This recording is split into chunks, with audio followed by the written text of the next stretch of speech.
मेरे पास जो कुछ भी है, शरीर, इंद्रिया, मन, प्राण, बुद्धि, चित्त, धन, संपत्ति, मकान, स्त्री, पुत्र, परिवार, ये सब भगवान का दिया हुआ है। मानते हो? अंदर से देखो, भगवान का ही दिया हुआ है। ये भगवान की दी हुई वस्तु मैं भगवान को समर्पित करता हूं। त्वदीयम वस्तु गोविंदम तुभ्यमेव समर्पये। हे भगवान, आपके द्वारा दी हुई सब कुछ, नाथ सकल संपदा तुम्हारी, नाथ सकल संपदा तुम्हारी, और मैं सेवक समेत सुत नारी। और रात दिन भगवान का भजन करने की चेष्टा करो। राधा राधा राधा। बहुत कठिन है संसार से मुक्त होना। दो पद्धति में एक तो स्वीकार करना पड़ेगा, या ज्ञान योग और या भक्ति योग। तो भक्ति योग बहुत सरल योग है, इसमें सब साधन भगवान को और सब करण भगवान के है। बस इतना समझना है, सब करण भगवान के हैं, चाहे इंद्रियां हो, चाहे अंतःकरण हो, चाहे पदार्थ हो, बाहर भीतर जो कुछ श्री भगवान की रचना। और मैं भी भगवान का हूं, भगवान का अंश हूं। तो मैं सहित सब कुछ भगवान को समर्पित और भगवान का नाम जप, इस जन्म में पक्का भगवत प्राप्ति हो जाएगी। ज्यादा समझने की जरूरत नहीं। ज्ञान में तो बहुत बहुत समझने की जरूरत है। अगर उसमें चूक हुई तो दूसरा बचाने वाला नहीं, इसमें बचाने वाला है। करो सदा तिनके रखवारी, जिम बालक राखे महतारी। युक्ता कर्म फलम त्यक्त्वा शांति मापनोति नैष्ठिकीम, अयुक्ता काम कारेण फले सक्तो निबध्यते। जो योगी है वो फल का त्यागी होता है, कर्म का त्यागी। कर्म जो आया उसको किया और फल वो भगवान को समर्पित कर दिया। कर्म भी भगवान को समर्पित कर दिया। पर कर्म त्यागी का मतलब मैं ये कर्म क्यों करूं जब मुझे फल की आकांक्षा नहीं। नहीं, कर्म करना चाहिए। गृहस्थ में हो तो अपने अपने धर्मानुसार जो आपको कर्तव्य कर्म मिला है, विरक्त हो तो अपने अपने धर्मानुसार जो आपको कर्तव्य कर्म मिला है। भगवान ने कहा मेरे लिए कोई कर्म नहीं, फिर भी मैं कर्म करता हूं। सबको कर्म करना चाहिए, पर कर्म फल में भगवान के ऊपर उसको समर्पित कर देना चाहिए। कर्म फल में समान भाव रखना ये योगी का लक्षण है, और कर्म फल में वो कर्म अभिमानी पुरुष का लक्षण कि ये फल मिला, नहीं मिला तो अश्रद्धा हो गई, अशांति हो गई। लेकिन जो योगी है वो सुख दुखे समय कृत्वा लाभा लाभो जया देव। चाहे हानि हो, चाहे लाभ हो, चाहे जय हो, चाहे पराजय हो, चाहे सुख हो, चाहे दुख हो, उसमें समान भाव रखता। क्यों? कर्म फल की आशा ही नहीं की, हमें तो केवल कर्म करने का आदेश था। उसको कर्म किया, शास्त्र सम्मत, फल तो भगवान को समर्पित है। कर्म करना और कर्म फल की त्याग वृत्ति रखना तो तत्काल शांति प्राप्त होना शुरू हो जाएगी। देखो कितना आनंद है। हम कर्म फल चाहते ही नहीं, हमें करना है, हमें भजन करना है, हमें साधन करना है, हमें अपने अपने जो कर्म है वो करने, वो फल की तरफ भगवान देखे। जोई जोई प्यारो करे सोई मोई भावे, अभी शांति। युक्ता कर्म फलम त्यक्त्वा शांति मापनोति नैष्ठिकीम। जितना जलन, जितनी अशांति फल को लेकर के है, कर्म को लेकर सावधानी नहीं है, फल को लेकर है। फल में बोले अब हमें भगवान से अश्रद्धा हो गई तो तुम्हारा ही पतन होगा, भगवान का थोड़ी वहां कुछ होना, तुम्हारा ही पतन होना है। सकाम मनुष्य कामना के कारण फल में आसक्ति हो जाती है, इसलिए वो बंधता है, जलता है, दुर्गति को प्राप्त होता है। देखो, संचित कर्मों के अनुसार प्रारब्ध बनता है और प्रारब्ध के अनुसार मनुष्य का जन्म होता है। और मनुष्य जन्म में जो नए कर्म होते हैं, नए कर्म संस्कार बनते हैं, वो तुरंत उठकर संचित में चले जाते हैं। भोगना तो प्रारब्ध ही पड़ता है, शुभ और अशुभ। कर्म फल की आसक्ति त्याग कर दो तो संचित भी भस्म हो जाएंगे और नए कर्म संचित में जाके जमा नहीं होंगे और प्रारब्ध भोगकर भगवत प्राप्ति हो जाएगी। प्रारब्ध भोगना पड़ेगा, ये कमर कस लो। ये जो तुम्हें कह रहे हैं कि हम नष्ट कर सकते हैं छू छा से, भगवान बोल रहे हैं, जगत गुरु बोल रहे हैं, हम नहीं बोल रहे। प्रारब्ध भोगना पड़ेगा, अवश्य में भोक्तव्यम कृतम कर्म शुभाशुभम। भूल भुलैया में मत फंसो। तुक्का जम जाता है कभी कभी। तुम्हारा प्रारब्ध अच्छा आ गया और तुम हमारे पास आए, तुम्हारा काम बन गया, बोले बाबा से काम बन गया। बाबा से काम नहीं बना, तुम्हारा प्रारब्ध काम बना दिया, तुम्हारा पुण्य काम कर गया। जो कर्म फल की आसक्ति का त्याग कर देता उसके कर्म भस्म हो जाते, भुने हुए चने के समान, फिर बीज नहीं देते, फिर वो बंधन कारक नहीं होते। जैसे भुना हुआ चना है, अब ना उसमें अंकुरण होगा, ना पेड़ होगा, ना उसमें बीज होगा, जड़ से खत्म हो गया, और उसमें कोई सत्ता नहीं। तो जो कर्म फल की आशा ना रख करके केवल भगवत प्रीत्यर्थ किया जाता है, वो उसे बांध नहीं सकता, उसे जन्म मरण में नहीं पहुंचा सकता। नहीं तो चाहे शुभ कर्म हो, अच्छा कर्म हो या बुरा कर्म, उसे जन्म मरण में फंसा देगा। कर्म फल 4 प्रकार के होते हैं।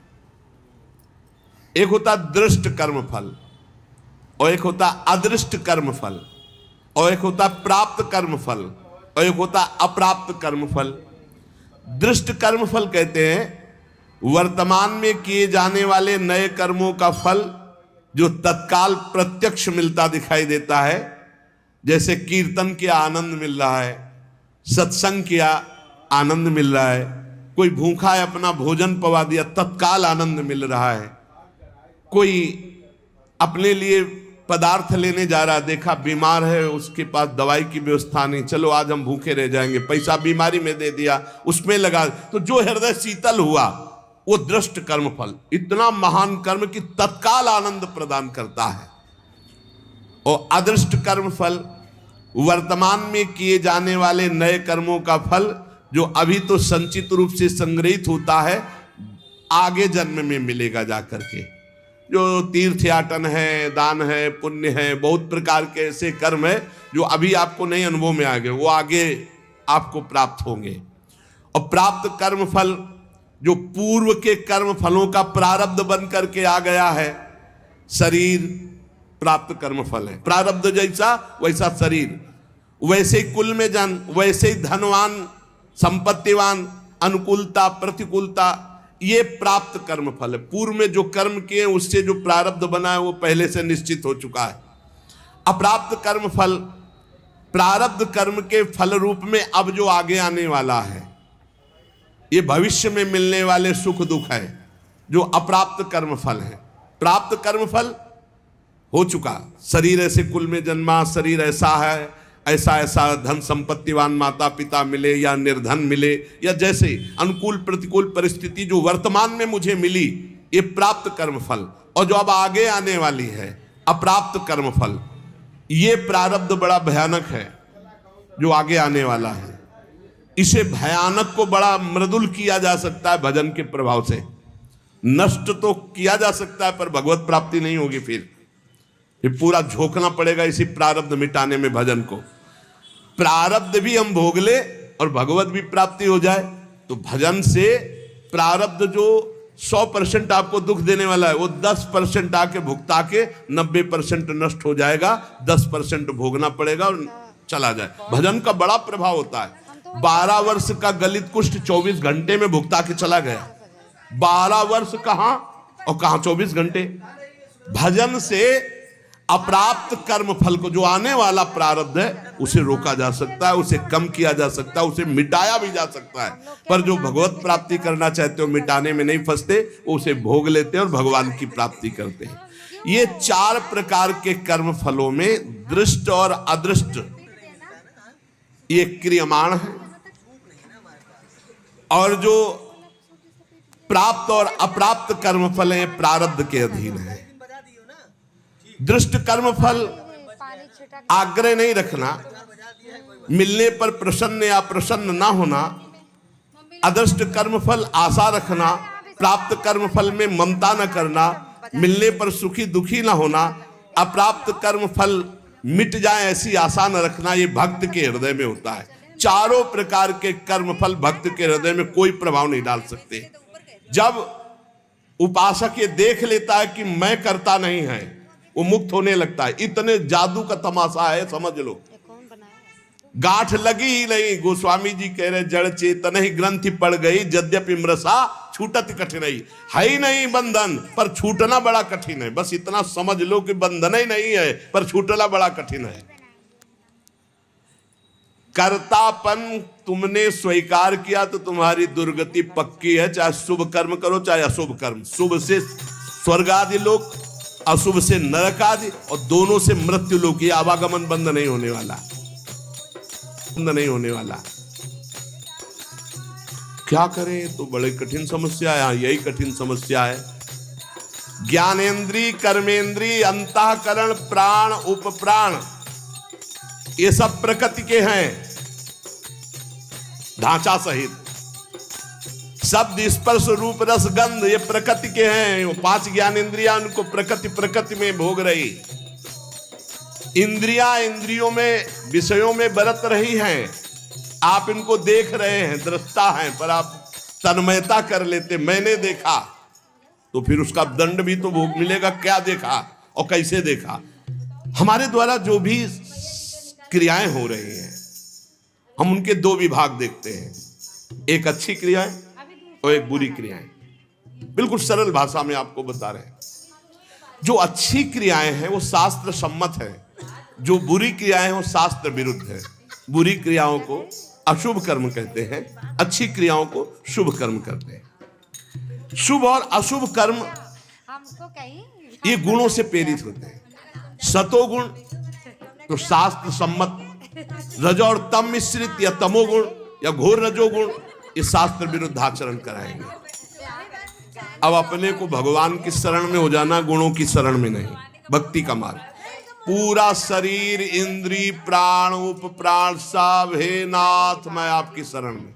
ये तो समझ में आ रहा है ना? ज्ञान वाला समझ में ना आ रहा हो तो ये तो समझ में आ रहा है कि पूरा ढांचे सहित जो इसमें स्थूल हो, सूक्ष्म हो, कारण हो, प्राण हो, उप प्राण हो, इंद्रियां हो, कर्म, जो भी महाराज, पूरा सिस्टम आपकी शरण में। समझ में आ गया?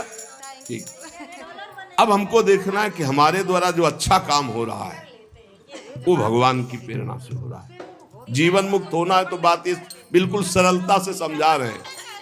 और जो बुरा काम हो रहा है वो हमारी वासना से हो रहा है, उसका हम प्रायश्चित करेंगे, भगवान से क्षमा मांगेंगे। बुरा काम हो रहा है तो हमारी वासना से हो रहा है।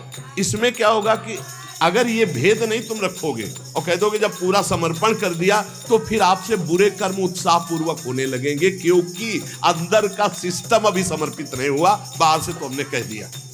अब अंदर का सिस्टम जब तक समर्पित नहीं होगा तब तक वो फिसल कर बुरे आचरणों में जाएगा। तो हमको क्या करना है? गुण तुम्हार समुझे निज दोषा, और जे सब भांति तुम्हार भरोसा। भरोसा दृढ़ आपका। जब हमसे अच्छे कार्य होंगे तो भगवत प्रेरित हुए, और जब बुरे कार्य हो गए तो हम त्राहिमाम शरणागत रक्षक प्रभु, हमसे गलती हो गई, हमको ऐसी सद्बुद्धि दो कि आगे हमसे ना हो, और सारे कर्म भगवान को समर्पित कर दो।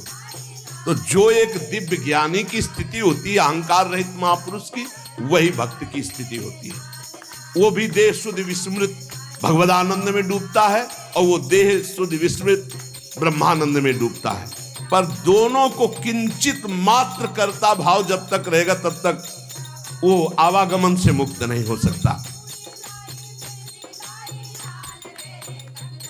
एक मनुष्य रेलगाड़ी में बैठा है, ट्रेन चल रही और डिब्बे में दौड़ रहा है। अब वो अपने को कर्ता मान रहा है कि मैं दौड़ करके अगले स्टेशन में पहुंच जाऊंगा, तो मूर्खता ही है ना, क्योंकि ट्रेन चल रही। ऐसे ही गुणों का चक्र चल रहा है, सतोगुण, रजोगुण, तमोगुण। गुण प्रवाह जीव से जबरदस्ती कार्य करवा रहा है। तमोगुण आया तो निद्रा, आलस्य, प्रमादोत्थम, जो नहीं करना चाहिए वो सब कर्म करने में जुट जाएगा। प्रमादोत्थम, प्रमाद का मतलब होता है करने योग्य कर्म को ना करना, और ना करने योग्य कर्म को करना, इसे प्रमाद स्थिति कहते हैं। अब वो समझ रहा मैं कर रहा हूं। रजोगुण आया, काम आदि दोष भारी, वो समझ रहा मेरे में आ गए, मैं कर रहा हूं। सतोगुण आया तो समझ रहा है मैं कर रहा हूं, दया आदि।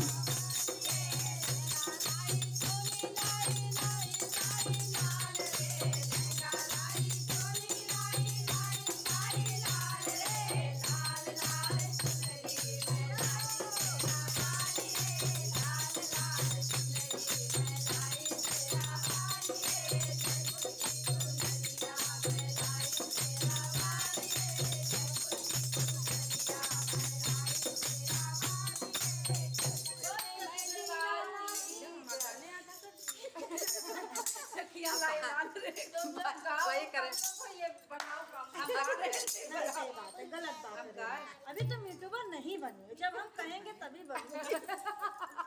सही बात है, ये तो बात थोड़ी नहीं बनेंगी। हाँ, हमने